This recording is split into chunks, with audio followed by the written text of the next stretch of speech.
தீவிர பக்தர்களே, கலையாய பக்தர்களே, நொடி பொழுதும் தன்னுடைய வாழ்க்கையை புரட்சி தலைவருக்காகவே செலவு செய்து புரட்சி தலைவரின் பெரும் புகழை பரப்பி வருகின்ற புரட்சி தலைவர் எம்ஜிஆரின் குடும்ப உறுப்பினர்களில் ஒருவராக திகழ்ந்து கொண்டிருக்கின்ற அருமை தம்பி வாசுதேவன் அவர்களின் மகன் ராகவேந்திரா அவர்களுக்கும் ஆர்த்தி அவர்களுக்கும் இறைவனால் இந்த இனிய வாழ்க்கை நல ஒப்பந்த விழா சிறப்பாக நடந்தேறி இருக்கிறது. இந்த நிகழ்ச்சிக்கு வருகை புரிந்திருக்கின்ற நம்முடைய புரட்சி தலைவரே வந்து ஆசி கூறியதை போல் இங்கே வருகை புரிந்திருக்கின்ற நம்முடைய நாமக்கல் புரட்சி தலைவர் எம்ஜிஆர் அவர்களே,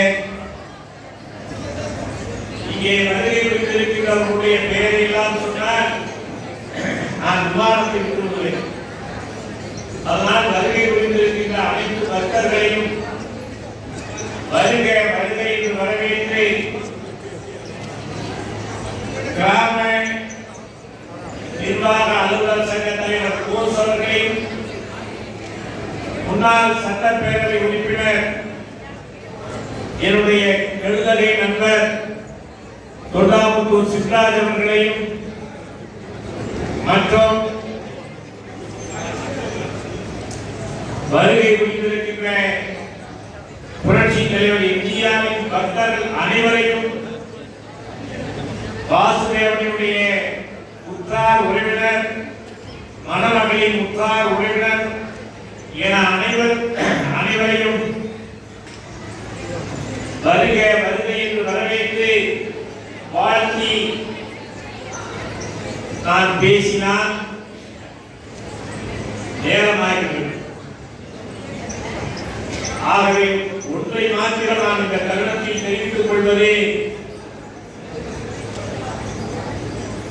இந்த நாடு நன்றாக இருக்க வேண்டும், நாட்டு மக்கள் நன்றாக வாழ வேண்டும், ஏழை எளியவர்களுக்கு நன்மைகள் செய்ய வேண்டும் என்று தன்னுடைய வாழ்க்கையை திரைப்படத்தின் வாயிலாக அர்ப்பணித்து ஈட்டிய செல்வத்தை எல்லாம் இந்த சக மனிதனுக்காகவே செலவிட்ட புரட்சி தலைவர் எம்ஜிஆரின் திரைப்படங்கள் தான் திருக்குறளை போன்று புரட்சி தலைவர் எம்ஜிஆரின் திரைப்பாடல்கள் தான் நல்வழி காட்டுகின்ற பாடல்களாக தொல்காப்பியமாக திருமூலர் வந்த என்னது திருமூலர் என்ன வந்தாரு திருமந்திரம் இப்படி ஆன்மீகவாதிகளால்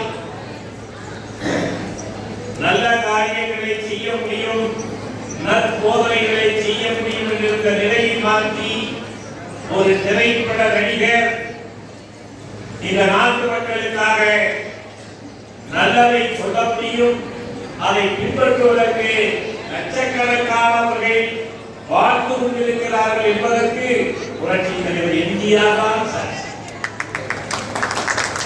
37 ஆண்டு காலம் ஆனாலும் நிறமானாத பூக்களாக புரட்சி தலைவர் எம்ஜிஆரை பின்பற்றுகிறார்கள் என்று சொன்னால் வாசுதேவனுடைய குடும்ப நிகழ்வு புரட்சி தலைவருடைய குடும்ப நிகழ்வு என்று கருதி ஆயிரக்கணக்கில் செலவு செய்து அத்தனை பக்தர்களும் வந்திருக்கிறார்கள் என்று சொன்னார். விசுவாசத்தை தவிர, பக்தியை தவிர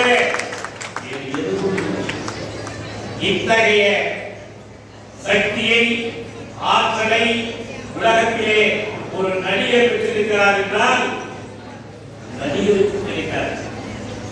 ஆனால் புரட்சி தலைவர் எம்ஜிஆர் மகா அவதாரம் எடுத்திருக்கின்ற ஒரு அவதார புருஷர். ஆகவேதான் புரட்சி தலைவர் எம்ஜிஆரை அத்தனை மக்களும் இன்றைக்கு நேசித்துக் கொண்டிருக்கிறார்கள். அந்த வகையில் இங்கே நம்முடைய நாமக்கல் இந்தியா வந்து இதெல்லாம் ஒரு மகிழ்ச்சி, மனநிறைவு, மணமக்களை வாழ்த்தி இருப்பது மிகவும் பொருத்தமான ஒன்றாகும். ஆகவே வாசுதேவன் புரட்சி தலைவர் எம்ஜிஆரின் கண்மூடித்தனமான ஒரு பக்தர், கிணற்றில் குடியெல்லாம் குதிக்கக்கூடியவர், புரட்சி தலைவருக்கான உயிரையே கூட எல்லாம் கொடுக்கக்கூடியவர். அப்படிப்பட்ட வாசுதேவன் தம்பதியரின் மற்றும் மணமகளின் பெற்றோர்கள், உற்சாக உறவினர்கள், நண்பர்கள் சூழ இந்த இனிய மனவிழா நிகழ்ச்சி மகிழ்ச்சிகரமாக முருகன் ஆலயத்தில் நடைபெற்று முடிந்திருக்கிறது. அந்த முருகன் ஆலயத்தில் நடந்து முடிந்த இந்த நிறுவனத்திற்கு இங்கே நண்பர்கள் எல்லாம், எம்ஜிஆர் பக்தர்கள் எல்லாம் நேற்றிலிருந்து இன்று வரை வந்து கொண்டே இருக்கின்ற வகையில் மிகப்பெரிய ஒரு அன்பை பெற்றவர் வாசுதேவன். சென்னையில் இன்னைக்கு அண்ணா பிறந்தநாளை முன்னிட்டு 30 விழா நடைபெறுகிறது. அதிலே நாம் வந்து பெற வேண்டும். ஆகையால் இதையெல்லாம் நாங்கள் ஒரு நாள் முழுக்க இங்கேயே இருப்போம், இங்கேயே அந்த விழாவை கொண்டாடி இருப்போம். அப்படி ஒரு சூழலில் சென்னைக்கு நான் செல்ல வேண்டிய ஒரு கட்டாயம் இருப்பதால் நான் பேசிக்கொண்டே இருப்பேன். ஆகவே பேச்சுக்கு இடையிட்டு உரையை நிறைவு செய்து மணமக்கள் வாழ்க, உற்சாக உறவினர்கள், நண்பர்கள் அனைவரும் இந்த திருமணத்திற்கு வந்து போனவர்கள் ஒன்றை மட்டும் மனதில் வைத்துக் கொள்ளுங்கள்.